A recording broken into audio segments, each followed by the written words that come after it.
age 60, she asked for the rear wing to be put back on for a bit more rear grip. And eventually, I remember he just removed all the wheels of the car and just hid them. There must have been probably at the time like 50 million quid's worth of stuff. Dad did 2 10,000-mile trips around Australia in it. Welcome to my dad's car. Enjoy!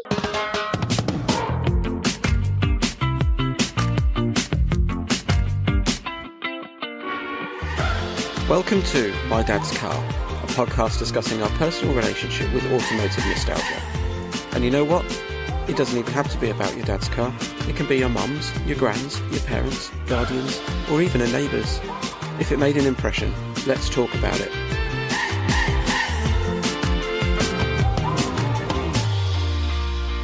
Ahoy! Can you hear me? Yes, I can.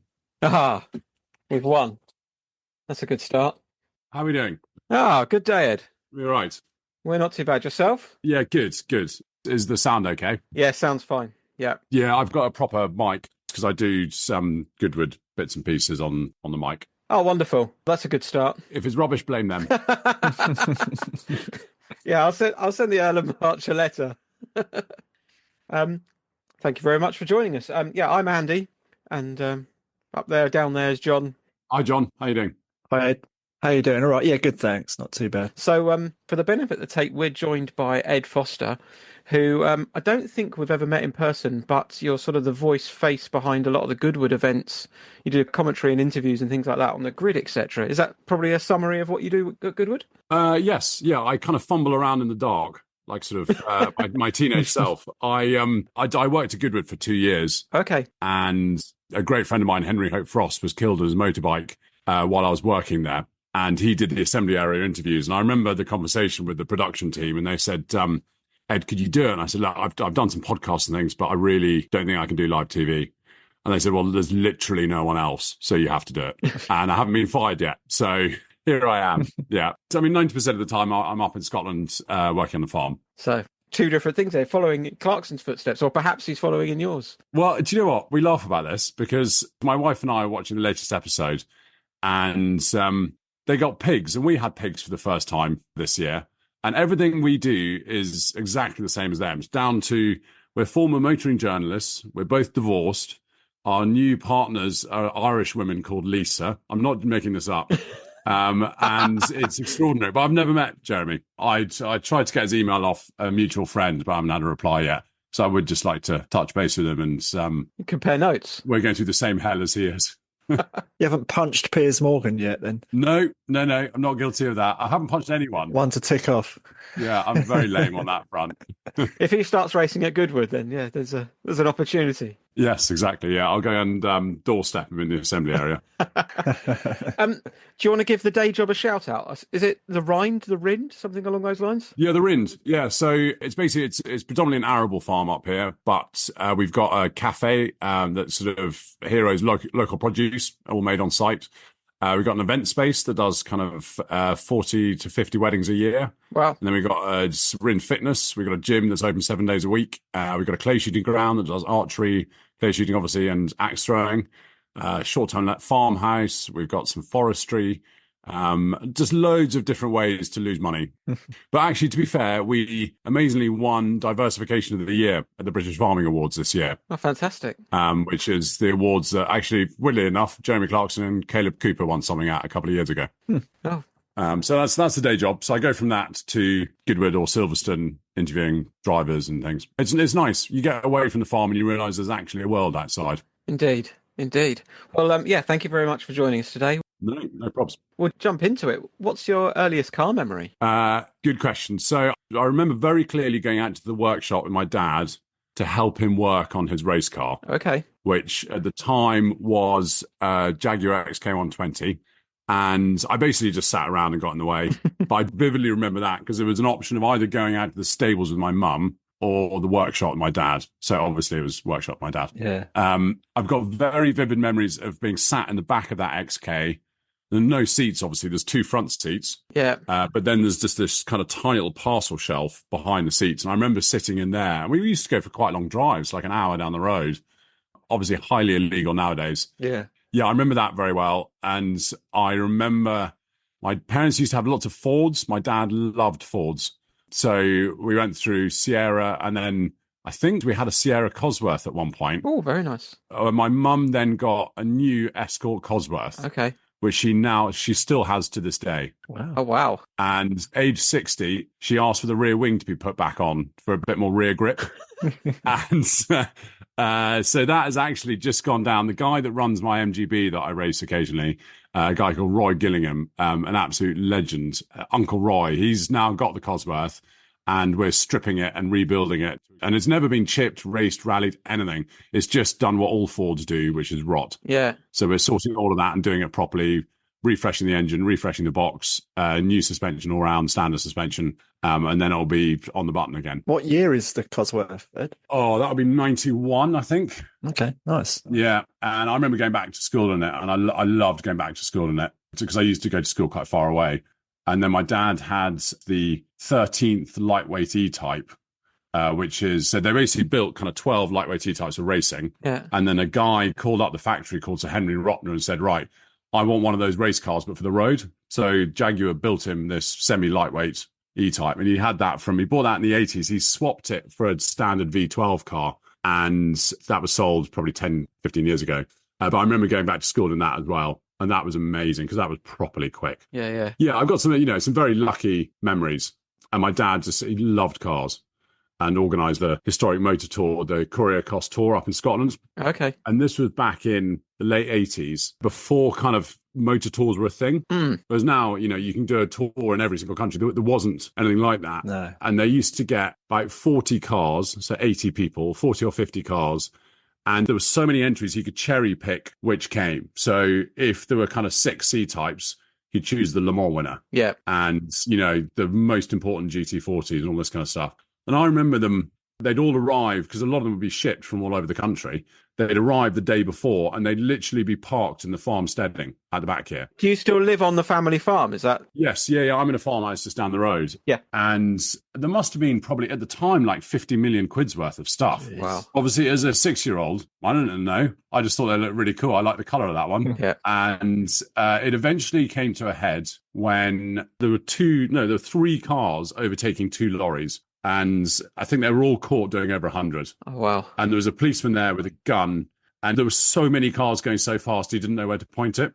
So he caught up with them all at lunch and basically had a bit of a word. And my dad, he said it was just getting a bit over the top. So it then became a much smaller thing and called the Scottish Gathering. And that, my dad died 5 years ago, but he stopped doing it probably 10, 15 years ago. And it's still carried on by another guy, and they go off to Ireland in bits and pieces. But yeah, the Courier Cost Tour was kind of one of the very early tours. So I've been surrounded by cars my entire life. I had no hope of doing anything else. Yeah. Do you have any siblings at all, Ed? I do. I've got an older brother, and he's got the XK120 my dad's used to own. Oh, nice. Yeah. So I've got a brother and I've got a sister who likes cars but doesn't have the same disease as my brother and I do.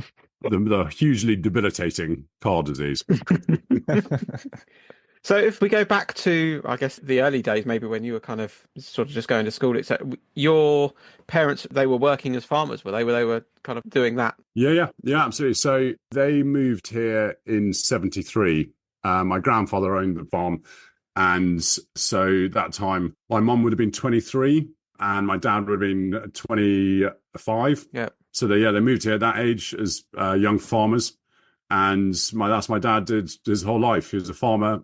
He did quite a lot of marketing stuff for Mulberry, which used to be owned by Roger Saul, who's a big car fan. Okay. And they used to do lots of kind of things. They tried to do a St. Petersburg challenge by boat in the air and things. So anyway, he did marketing for Mulberry, but he was a farmer and he used to do maybe a couple of races a year, max. Yeah. But he loved it. And he had a single-seater Grand Prix car, a 1948 Simca Gordini, which no one fitted in but him. You're quite tall, aren't you? So he wasn't that tall then, I guess. Yeah, it's not great. I'm 6'7". It's a bad height. Like Matt Neal actually looks quite small next to me. In the assembly area, he was racing a Mini at one of the Goodwood events, and said, "Matt, how do you fit in a Mini?" He said, "Ed, I don't race a Mini, I wear a Mini." Which is so good. Yeah, so that's basically me. I wear cars. Yeah, I don't get into them. We folded John into a Mini last year, wasn't it? Yeah. How tall are you, John? 6'4"? 6'4.5" on a good day. Yeah. I'm starting to wilt a bit now. Right, yeah, with the heels on. Yeah. Yeah. Friday night shoes. Yeah. No, it's not that bad though in a Mini, to be fair. Yeah. As a 6'4" person, but 6'4", I feel is a good height. You're tall but not weird. Whereas I've gone into that weird bracket. I'm not going to say anything, but Yeah, no, that's fine. yeah, I think there is a line that gets crossed, and it does go from sort of tall to, oh, he's tall. Basketballer. Yeah. Yeah. And that classic, when anyone will come up to you and like, oh, how tall are you? Or is the air thin up there? Yeah. And did you think like it would be a bit wrong if someone was really short to take the piss out of them? But if you're tall, it's totally fine. I've got a friend, friends of my wife actually, and when we go to sort of birthday do's, the dad of this friend often goes, and he's sort of a Southeast London chap. Every time he sees me, he's like, oh, what you been, mate? In a grow bag? All that sort of thing. And, all the classic stuff. Yeah. What's the weather like up there? Yeah, brilliant. Yeah, so good. The thing is that it is quite awkward at Goodwood's because racing drivers and especially motorcycle riders are historically quite small. Obviously we talked about Matt Neal, but he is really an exception to the rule. And most of them are quite small. And the worst is at the Festival of Speed, because I did the interviews in the top paddock, and the top paddock is on actually quite a slope. Yeah. And the cameraman and the floor manager, Steve, wants to change things around a bit. So I always try and stand downhill from them, but very occasionally they want us swapped. So I'm not always holding the mic in the same hand. And it just looks awful. And you see the comments on YouTube afterwards, like, how tall is this guy? What a weirdo. Yeah, thanks, guys. Yeah, that's me. They go very quiet when you reply to them really politely.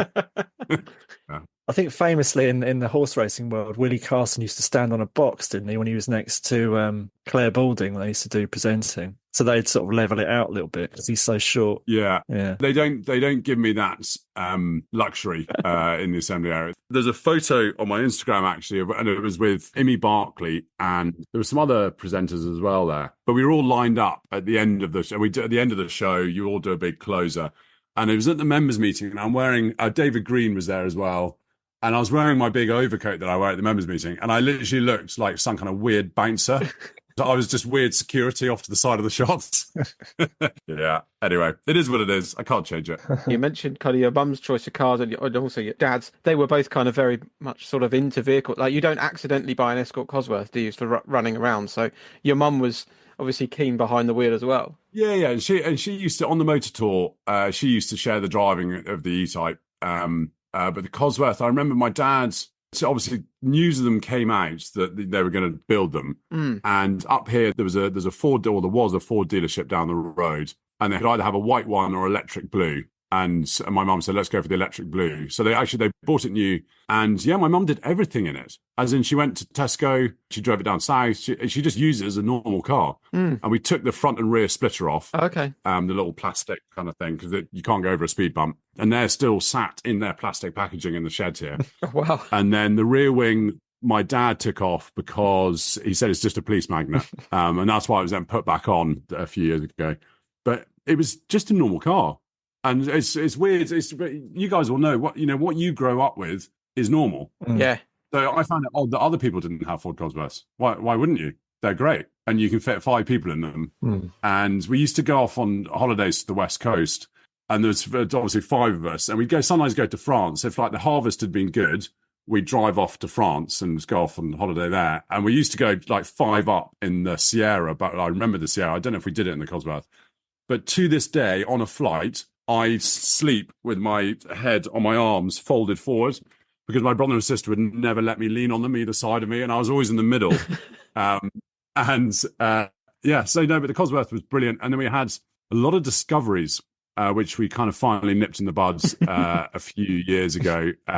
Brilliant cars until they start having problems, and then they're quite expensive, I think is the politest way to put that. But yeah, no, it'd be really nice to get the Cosworth going again. Roy's on the case, and the rot is not too bad, but it needs done. And, the dampers are leaking, and it just needs a bit of attention. Yeah. But they're amazing bits of kit. I think when they came out, I'm sure there's a very short, twisty circuit, and it was quicker than an F40 around it. Blimey. And like a normal circuit, I think it would have struggled with, but it was something like, it wasn't Knock Hill, but it was something like that. Cadwell, perhaps? Yeah, it could have been something like that. But actually, when you drive it now, and I drove it off to the West Coast probably 6 years ago, it feels quite slow. As in it's not slow, but compared to, you can go and rent a car from Enterprise that's probably faster than a Ford Cosworth. Yeah. Which is ridiculous. Especially if it's electric, I guess. Well, yeah. Do you know what? I've just sold my Chevrolet Impala. I had Dan Gurney's car from Silverstone at 61, and I sold that to Justin Gurney, his son. Anyway, with some of that, I bought a second-hand RS6. I wanted something that I can go up and down to Goodwood and Silverstone in, maybe do a track day in.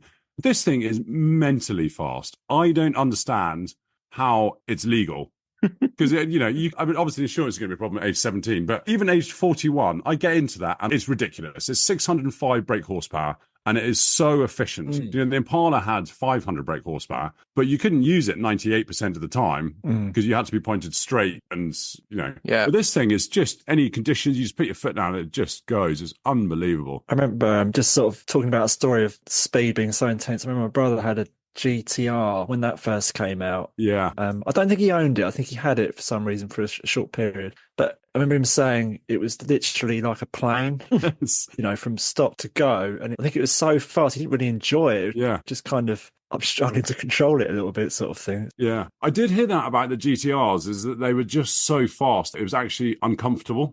Yeah. Because I've got a super bike. Well, it's a 2001 GSX R750. So by modern standards, it's not that quick, but it's pretty quick. And, when you ride that, which I rarely do, you do think, no wonder so many people end up in hospital on these things, because it's so easy to go A, over the speed limit, and B, backwards into a hedge doing 150.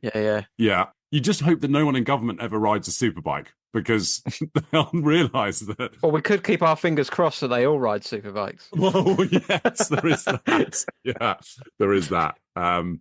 But no, I mean, speed is also, it's always, I know it's a very well-worn phrase, but it's always more fun to drive a slow car fast than it is a fast car slow. Yeah. And for many years, I had an original 750cc Fiat Panda, and it was brilliant. And you just drive it everywhere flat out, and you don't break speed limit, and you're sliding around all over the place.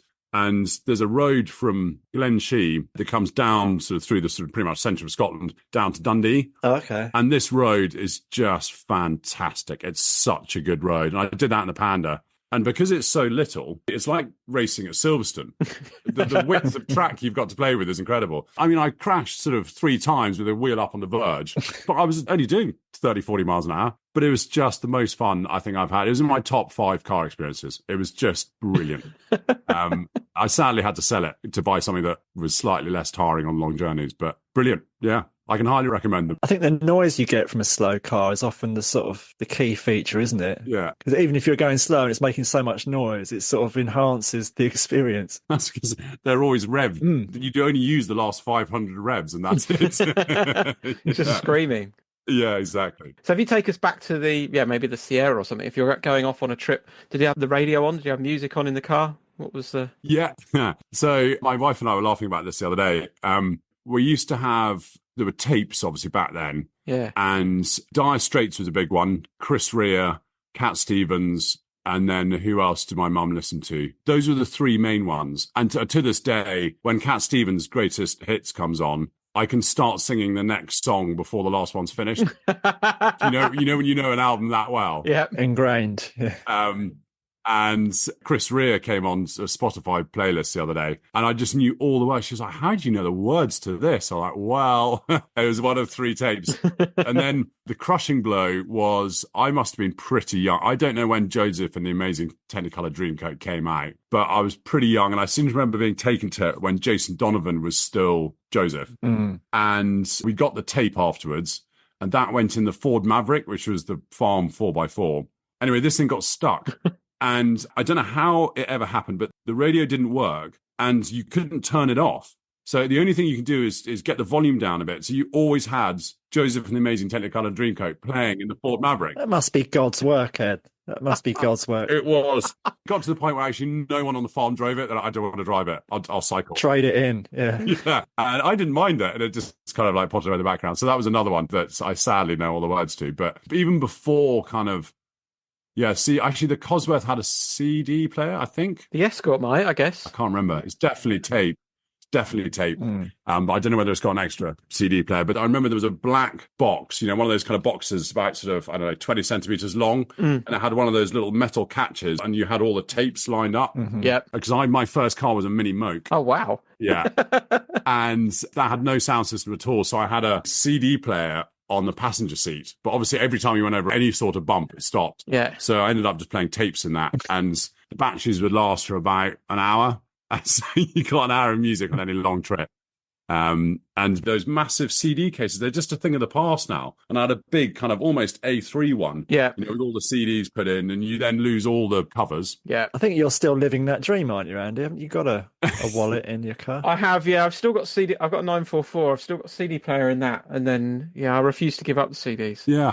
Oh, it's brilliant. What I really enjoy is you go to a charity shop and you can buy kind of all the albums from kind of back in the day, but for £1. Yeah. Amazing. So you can come back and it's like a £50 HMV haul and you've spent less than a £5. Yeah. Well, nowadays they're just all free, aren't they? On Spotify, as long as you can put up with some ads. Yeah. The magic's gone. Yeah. Progress is great, but I miss those days where before you left, you had to choose the CD. Because actually trying to leaf through all the CDs on the passenger seat, it was a nightmare. So you had to choose, what am I going to listen to between now and Edinburgh? And that was it. You'd be halfway through, wouldn't you? And then you'd get to a traffic light and they'd all fly into the footwell. Yes. Yes. You'd have one in your mouth, the CD player open, you'd be trying to fish them all round. Yeah, the tape in the mouth. And then, the eject, pressing the fast forward and rewind button at the same time. Off for the tape, yeah. Yeah. Oh, what all the young kids nowadays, what they're missing. They got no idea. And the slightly rubbish the sound was terrible. I don't know when car stereos got better, but it can't have been until the early 2000s. Because I do remember the Cosworth was, at the time, it was like, oh, wow, the sound's amazing. It wasn't. It was pretty terrible. Tinny at best. Yeah, exactly. Yeah. And they were rubbish for a long time. But I remember just thinking they were the coolest thing ever. You got speakers in the car. Or speakers in the back, wasn't it? Like you might have them in the front, but not in the back, or vice versa. Yeah. There was one car I remember driving. I think it might have been the Panda, where only the passenger side speaker worked. Being the driver's side, you had to turn it up much louder. Yeah. And so anyone who then got into the passenger seat was deafened. They're like, why is the music so loud? Yeah. You said your first car was a Mini Moke, Ed. Did you learn to drive on the farm, presumably? I did, yeah. So my brother is 7 years older than me. Don't know why he got a Mini Moke to start with. I don't know why that was a thing, but it was an Australian Moke Californian, so it had a 1275 engine. It had bigger wheels, had a really cool rhubar, rollover bar, a back rhubar, whatever you call that. And then it had this canvas roof that came forward and poppered on, and then zip-on doors. And it was just the coolest thing. And so my brother then progressed to a Mini, and I then learned to drive in the Mini Moke on the farm. Okay. I remember it to this day. We were outside the corn store at the back of the farm, and my father said, right, you're going to drive. So we swapped seats. And I remember he said, now, there's lots of things I need to teach you, but you really need to know how to double declutch and heel and toe. It's like, Dad, I don't even know how to change gear. There was this very awkward kind of first few lessons where he was determined that I should heel and toe.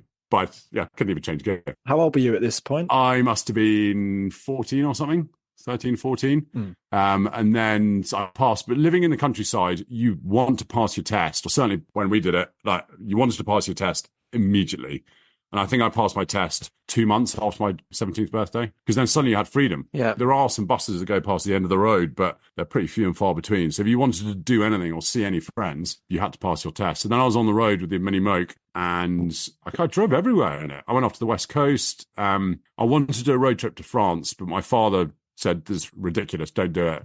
And we were at loggerheads. And eventually I remember he just removed all the wheels of the car and just hid them. So I couldn't go. But okay, cool, I'm not going then. Yeah, I was furious. Could have just taken the keys, couldn't he? But he went the whole hog and just take all the wheels. Yeah. Well, yeah, I think he wanted to make a point. Yeah. And actually, I seem to remember you could start it without the keys. Right, okay. Which was probably part of the reason why he didn't want me to drive to the side of France. And then I drove through a fence and into two trees. Oh. We had a racetrack in one of the fields, and wet grass, turns out. Very slippy. Same at Goodwood. Yeah. And then we went to sell it. It was all working, and it was, it wasn't the original colour or anything like that, but it was awesome. It looked really cool. I think we sold it for £4,000. Anyway, through the Mini Moke Owners Club, a few years ago, I thought everyone wants to own their first car, don't they? Mm. Or certainly, I just think it's a lovely kind of thing. Oh, that's my first ever car. So I managed to track down the current owners of the car. Wow. And they've returned it to kind of concourse condition. It's bright yellow now rather than black with a red roof. And it's got thinner wheels and, smaller engine. And it's all kind of a bit less cool, in my opinion. It's much more original. Anyway, they wanted 25,000 for it. So I'm like, yeah, I'm okay. Sheesh. Yes. So I don't think I'll ever own my first car again. Yeah. That's incredible, isn't it? Do you remember kids at school with kind of interesting vehicles, kind of parents turning up and stuff, which was either really interesting or dire? So I went to a school down in London, and there used to be this speech day, or this open day, once a year in the summer, and everyone would play sports, and everyone would have a picnic. Everyone would line their cars around the games pitches and have picnics. Okay. And I remember that was the time when everyone turned up in their cool cars. But my parents would always fly down to London and rent a car. So for 5 years, I was like, guys, please, can you bring the E-Type or the Cosworth or something? And they never did. And I remember very clearly an F40, seeing an F40 for the first time. And that was just, I don't know if supercars are like this anymore, because they kind of, you see so many of them. But back then, I don't remember ever seeing supercars. You saw them in magazines and that was it. Mm. And then so seeing this F40 come in onto the cricket pitches and everyone just stopped. And obviously all the parents were like, don't make a big deal out of it. Ours is just as cool. And all the kids just ran over. And I remember that very clearly. But I love the kind of kids' reaction to cars because it's not polluted by politics or a sense of injustice with the world or whatever it is. When young kids see a cool car, they love it. And I just went to Lamborghini to do a tour of their factory and things many years ago. And it was when the Aventador, the soft top Aventador had just come out. Okay. And the guy doing the tour said, look, do you want to take the Aventador for a drive? I'm like, yeah, I'd love to. And he said, there's a route programmed in the sat-nav. So just follow that. Be an hour and a half, 2 hours. And don't worry too much about the police because we have an agreement with them. So we set off. I set off, and I remember the route kind of took me into this little village, and everyone stopped what they were doing and gave you a thumbs up or clapped, and the kids especially, they all came to the edge of their playground and were cheering as you went past. It was a lovely reminder of what cars can do. And the feelings they give you. And I think as you get older, there's always this sort of what an idiot in his bright yellow Lamborghini with tinted windows and da-da-da-da. Yeah. And it's, I don't know, I love all cars. And if someone wants to own a TVR, good for them, because it's lovely to see one that's not reversed into the hedge, broken down in the garage. If they're happy to keep it on the road, then that's great. But I think it just gets, sometimes cars they get a bit political, and that's sad. Yeah. And you notice it when, as a journalist, if you borrow a Ferrari off the press office, no one lets you out at junctions in the UK. Really? Yeah. Everyone hates you. Okay. And I remember I borrowed was it 458? I think it was. And I was coming back into London, and the Ferrari press office was either up the M40 or down the M4, one of the two. And I was coming back into London, got to kind of where you get over the Hammersmith flyover, and you start getting to all these traffic lights. And this white van pulled up next to me, and they wound down their window, and they just started hurling abuse at me. And I was like, guys, it's not even my car. I'm just borrowing this. But it was a really odd. Whereas if you drive, I think in Italy, I used to live in for a couple of years, writing for a car magazine out there. So I know that a bit better than France, but they loved it. And sorry, I'm rambling, but when the Nissan 350Z soft top came out, I drove that from Milan down to just south of Florence. And I wasn't speeding too badly on the Autostrada, but suddenly these lights behind me, it's the police, and they pull me in. Oh God. Anyway, transpired that they just hadn't seen one yet. So we got chatting about it, and they said, so how fast is it? And I said, do you know what? I don't actually know, because I haven't read all the specs and things. They said, well, do you want to find out? Okay. And they said, look, follow us. We'll have a lights on the outside lane. Just follow us, and let's see what it does. And it got to about 120 miles an hour. And I just remember thinking, like, this is ridiculous. And I hate myself to this day. I pulled in and slowed down. It was all too mental for me. But, Italians love cars. And it's brilliant. I love it. Fantastic. Did you find out who owned the F40? No, I can't remember. I just vividly remember it, driving into because it was obviously I think it was a bit awkward for them because there was obviously probably a little bit of a bump going into the field. Mm-hmm. And then they were hugely panicked about probably scraping it, removing the exhaust, causing £20,000 worth of damage.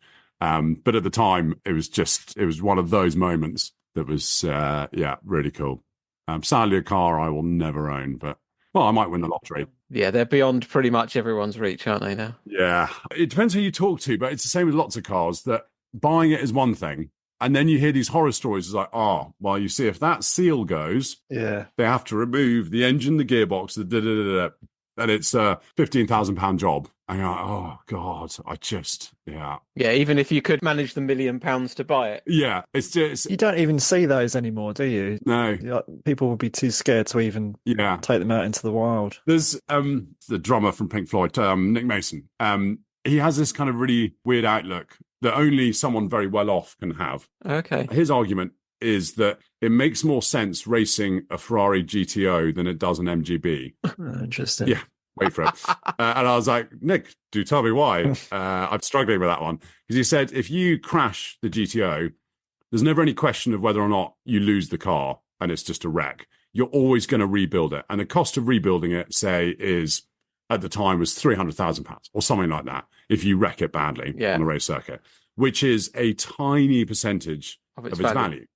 Whereas an MGB, if you wreck an MGB, it could be very quickly cost more to put together than it's actually worth. Mm. So he said that, racing a car that if you damage, it's not going to be worth repairing doesn't make any sense. So I can kind of see where he's coming from, but it's pretty tenuous, You could buy 10 MGBs, couldn't you? And more for the price of fixing the Ferrari. Yes, exactly.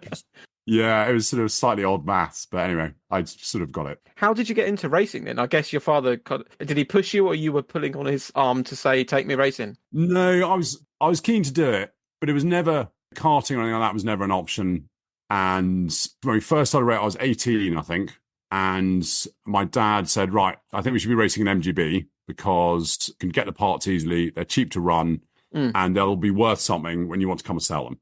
Because my brother did Fiesta XR2s at Knock Hill, which is basically a contact sport. And I remember he had a real struggle selling his.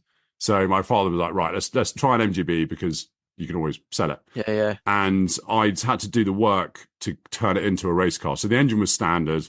Gearbox was standard, and I redid the suspension. I had to weld in a roll cage. But the sills on an MGB are literally like a piece of A4. They're so thin. Oh, wow. And I remember welding all of this with my mate Paddy, and every time we touched the weld, it just burnt a hole through the sill. Oh, no. And so we finally got it all done, but any holes we kind of filled up with a bit of filler.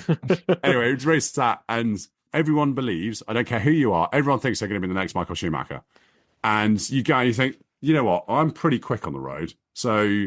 when I get let loose on this race circuit, I think I'm going to be picked up as a professional driver because, quite frankly, I'm awesome. And I went out for practice and every single car lapped me. And it's like I was stood still. And it was one of those sudden realizations. You're like, I am so rubbish at this. And I remember going out for the race after qualifying and my dad said, look, well done in qualifying. Let's just see if you can get a bit of heat in the tyres this time. Anyway, so it started there and slowly got going, racing at Knock Hill. It was great. I loved it. And I loved doing it with my dad. And actually, it was the day before getting the car on the trailer, getting all the bits together and going through the checklist and the early start, and your new race suit, which is just the most exciting bit of clothing you ever get. And I still get that, when I go off to race now, it's no more serious, but when I'm getting my race bag from my room, it's just an amazing, it's exciting, Yeah. There are very few things in life, I think, that will stop you thinking about anything else.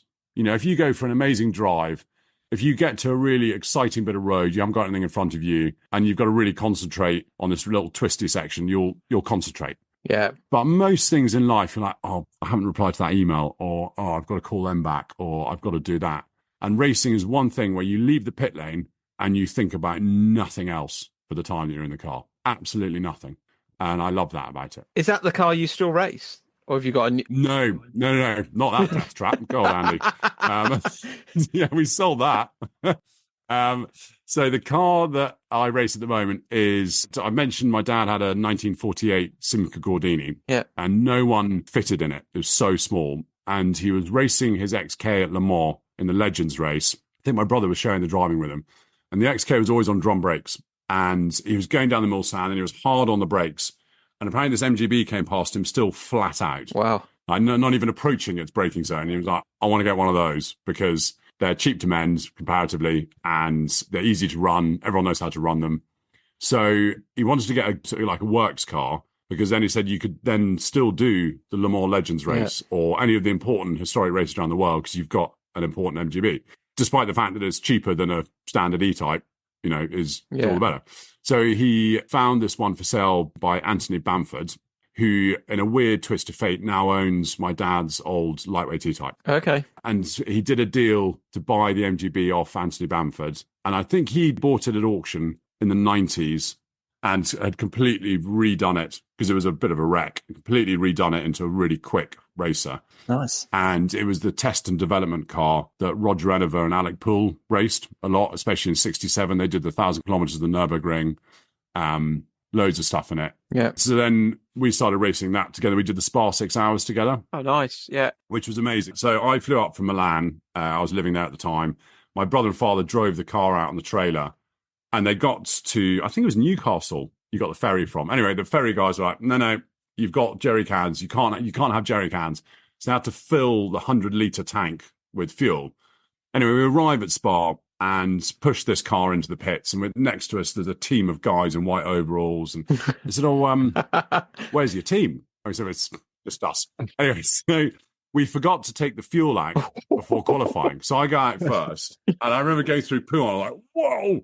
And we qualified, I think, 75th out of 90. I mean, we were right at the back.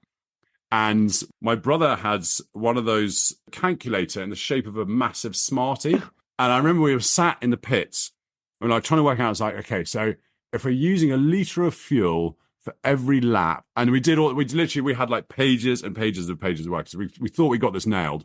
And I went out, did 2 hours. My father went out, did 2 hours. And you had to buy tickets to then hand over to the fuel guys. And they then basically filled up what tickets you had bought. Okay. So my father comes in, hands over the tickets that we thought would get us to the end of the race. And they hand them all back. And they're like, mate, you're full again.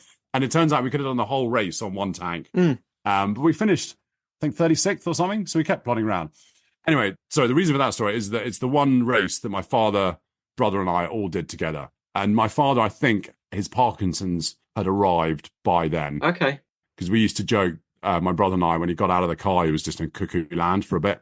And actually, that was obviously the start of his Parkinson's. So it's a very special car to me because it's the one car I've raced with my dad.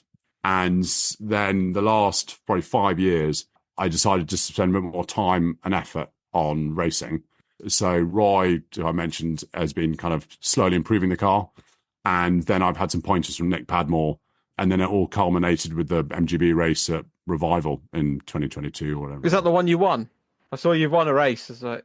Yeah. Well, everyone else fell off, to be fair. Yeah. I mean, I've never won anything. So that was extraordinary. But it was just really cool to kind of tick that box. And I was out in it at Silverstone this year and I finally got on the podium of a keep, which has taken quite a few years. And then Brands Hatch, the head gasket went. And then we did a test day at Donington with a couple of my mates because there's a 6-hour race next year at Donington. And they've never driven an historic car. They hill climb a Caterham. And I said, look, it'd be really cool if we did this all together. And it was so alien to them when they first got in because there's no grip. But when you turn it in, the back kind of drops down. And because the tyres are quite deep, it rolls over on the tyres. Oh, okay, on the sidewall. And then it starts to slide.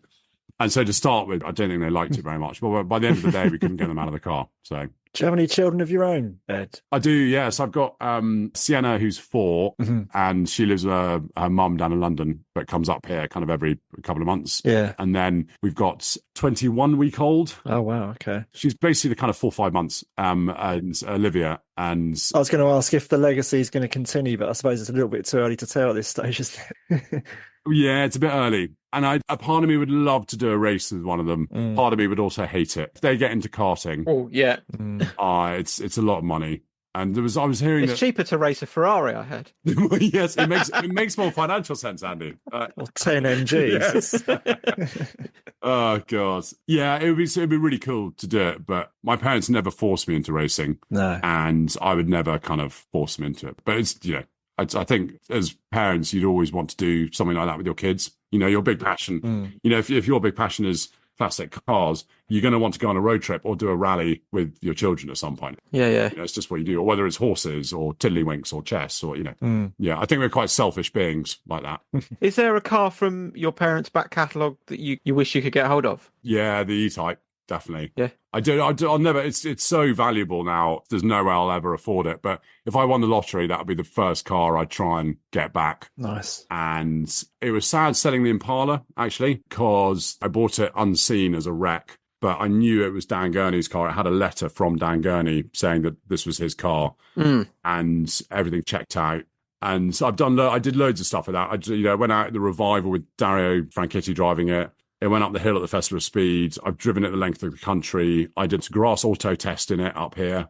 Won the classic V8 class of one car. And it's not a big category in grass auto tests. No, I can imagine. And I did a track day at Knock Hill, and I wasn't using it that much. And Justin always said, if you want to sell it, call me first. It was an amazing bit of kit. I was going to ask you something else.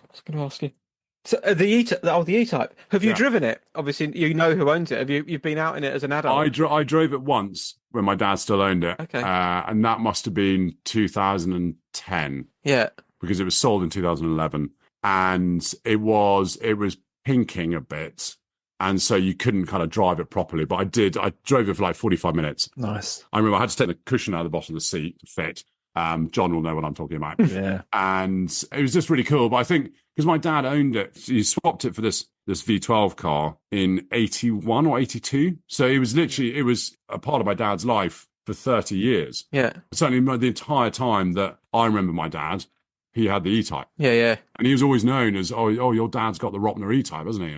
And all the kind of photos in the house of him, not all the photos of him, but all the photos of him in a car, really of him in the E-Type. Yeah. So I think, there's an element to that. But there's quite a fun, I've got a Series 2 Land Rover, which my dad bought in 1971 in Australia. Oh, wow. And it was an Australian export car. So they used to ship them over to Sydney flat packed. Yeah. And then they had an assembly plant called Press Metal Sydney. Yeah. And they assembled them all to avoid the tax. And he bought that in 71 after it had been used by the university, I can't remember which. And they used to use it for driving around the country. So then my dad did 2 10,000-mile trips around Australia in it. Oh, wow. Both with mates. And the second one, my mum went on, and they got engaged on the trip. And then after that trip, my dad gave it to my uncle who lived in Australia, and he had it ever since. And whenever I saw my uncle, I used to say, Frankie, if you ever want to sell that Land Rover, I'd love to buy it. He said, honestly, it's a wreck. And it'll cost you more to ship than it's worth. I said, I know, but it's just, And he died 2 and a bit years ago and left it to me. So I got it shipped over during COVID, which is quite expensive. And I've basically been kind of returning to as it was in 71. Fantastic. And it's got, all the bag tanks on the front and the jerry cans and the ropes. And I've now got the engine sorted. It's got longer diffs. I can cruise at 70 miles an hour. So I drove down to Goodwood with it. Oh, wow. I drove to Wales in it a couple of weeks ago. Went off to Durness in it. And it's just, it's great. And I love it. And on the farm, it's either filled with fence posts or dogs or whatever. And that's quite nice. That's a bit, got almost more of a family connection than the E-Type. So I think with my budget restraints, a Series 2 Land Rover is really what we're talking about, not a lightweight E-Type. Just never sell that one, Ed. No, I won't. I said the awful thing is I've also probably spent about 10 grand more on it than it's worth. That's not counting my time, but that's an absolute keeper. Priceless though, isn't it? Yeah. Yeah, the only people that it's actually worth something to in the world, really, is myself, my mum. Yeah. It's interesting, when it came back to Scotland, it arrived in April and it was pouring with rain. It was really sad and tired, and it just hadn't had any kind of money or anything spent on it. And I got it started, and I got my mum from the house, and we went down the road in it. And the vents you get in the Land Rovers that didn't change for about 40 years. She said, God, I remember these because you either had them open and you got covered in dust, or you had them closed and you just got really hot. But, she slept across the back of the car, and my dad's had loads of 8mm film. Yeah. And I got all that digitized about 4 years ago. And on it was loads of footage of the Land Rover in Australia. And actually on my Instagram, I cut the Land Rover stuff together. Okay. And just put it up as a video. And it's amazing having that footage. It's very cool. Fantastic. Brilliant. I think that's a really nice place to wrap it up. Yeah, thank you very much. Really cool. Some brilliant stories. No, so I feel as I've just waffled. So I apologise. That's the idea. We start you off and we kind of wind you up and just see where you go, really, obviously with a little bit of steering. But yeah, some lovely stories in there. I've got a soft spot for E-types. My dad had a Series 1.5 when I was about 10. It was Primrose Yellows. So yeah, we did some car shows and stuff in that, and then he sold it. But yeah, that's kind of on my hit list. I've got nowhere to put a car with a bonnet that size, but yeah, one day. Yeah. I do. I just think E-types are just really cool. And it's very rare you come across someone who's like, oh, I don't like E-types. No. It's very rare. Of all other types of cars, there's always someone who's like, oh, you don't want to touch those. Or, oh, I wouldn't want something big and American and V8. But E-types, everyone kind of likes them. I looked at them recently because I thought if I sell them in part, it'd be nice to have something I could still use. But they're so expensive. The running costs I don't think are too bad. But I was looking at the racing ones, and they're for a brand new engine. If you haven't got any bits for your engine, if it properly explodes, it's £75,000 for an engine. Wow. And that's a pre-63 racing. Yeah. Who has that? I don't understand these guys. It's amazing that there are people out there who want to race a 2008 Peugeot LMP1 car. Incredible. It's amazing because we're so lucky that someone wants to spend their money on that. Well on them for obviously making enough money to race these E-types door handle to door handle when they're worth 200,000 upwards. Yeah. And, that's the kind of repair bill. And they're doing kind of 5 races a weekend in 5 different cars. Incredible. Yeah. It's another world, but hats off to them. Quite the hobby, isn't it? Yeah. But I'm You might have to do the Euro Millions, not just the UK. Well, yes, the lottery is not going to get you there, John. Yeah. Yeah. Well, look, guys, thank you so much. And I'm sorry I waffled a bit. It was absolutely fine. That's great. Yeah, thank you very much, Ed. Thanks, Ed. Not at all. Guys, thank you so much. Nice to meet you. Take care. Yeah, cheers, you too. Bye-bye. There we go. There was some stories in there, wasn't there? Lovely. Really good. I like that. Enjoyed it. Yeah, some Jaguar racing cars and Escort Cosworths kind of early on. I think we sort of set the stage pretty well. Yeah, definitely. I'd forgotten how tall Ed was. When I was at the revival, the person that I was with, he actually said, about Ed. And he said, he actually does some racing as well. I remember us saying at the time, obviously his frame and getting into small cars is impressive. Yeah, indeed, yeah. And he's a Kangoo or something. Yeah, very high roof on those. Yeah. Yeah, I enjoyed that. And see, the Land Rover story at the end was really touching, actually. And yeah, we almost kind of didn't get it. No. But that's a classic story, isn't it, about a car that's not really of any value to most people, but invaluable to Ed, obviously, and his mum. Yeah, absolutely. That's huge sentimental value. And yeah, hopefully, obviously, if he's on the farm, kind of sounds like he's got a bit of storage there that can be kept in his family for generations and generations. Exactly. Yeah, nice bit of recycling. Indeed, yeah. We're going to put all the government out on superbikes. So that sounds like a... Yeah, it could be your scheme, Andy, if you run your own party or something down in East Sussex. If I'm then a politician, I'm going to get sent out on some sort of crazy crotch rocket. Well, you can say it'll be one of your early schemes. If you get into power, you'll make all other rival politicians ride motorbikes. Have to use those as their mode of transport. Yeah. So yeah, thoroughly enjoyable. Lots to take in. And yeah, the Escort Cosworth's a brilliant story. Yeah, the F40 at school. Yeah. Proper poster car, isn't it, that one? Especially from our era. That's the one, I think, if I had gazillions of pounds and somewhere to put it, then that's the one I'd buy probably over anything. Yeah, Ed's around about the same age as us, isn't he? And yeah, I think that era of late 80s, early 90s, the F40, it was always the F40 and the Lamborghini Countach, wasn't it? And then to the Diablo. Yeah. But as you say, the F40 is probably the one that you would want, isn't it, out of those? There's the Porsche 959, which is kind of the other one. Yeah. Yeah. It was a bit of a speed king, wasn't it, at the time? I'm into Porsches. And I can completely understand it, and actually far more practical than any of the others. I know people who have had them or have got them or know of them. I'm not kind of personal friends with them, so to speak, but they do use them. They've kind of driven them some serious distance, and they do crop up at events. I'm not sure I've ever seen one, thinking about it. But yeah, it's the shock factor. It's the F40 kind of. You see that and you sort of break your neck pretty much trying to look at it. Yeah, the Testarossa was doing the rounds back then as well, wasn't it? That sort of that era. Yeah. Yeah, you saw a few more of those on the road though. I don't know what the price point difference was, but yeah, far less common to see a F40. I don't know whether I've ever seen an F40 driving. No. I've seen them at events. Yeah.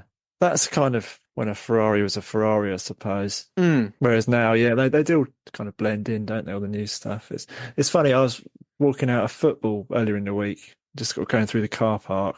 There's a bright yellow Mark III Ford Escort Estate just randomly there that I've never seen before. Oh, wow. And just sort of, yeah, really turned my head.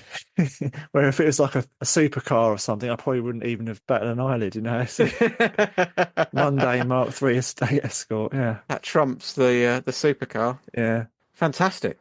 Okie dokie. Yeah, so thanks to Ed Foster. Yeah, if you're a regular at Goodwood, you'll have kind of be familiar with his work. We'll put some links in the description below for his farm business cafe type doodad. Yeah, cool. Thank you very much, John. Thank you. We'll wrap it up and roll the credits. Thank you for listening to My Dad's Car. I hope you enjoyed the show. Please support us. Buy us a coffee and subscribe. And tell all your friends.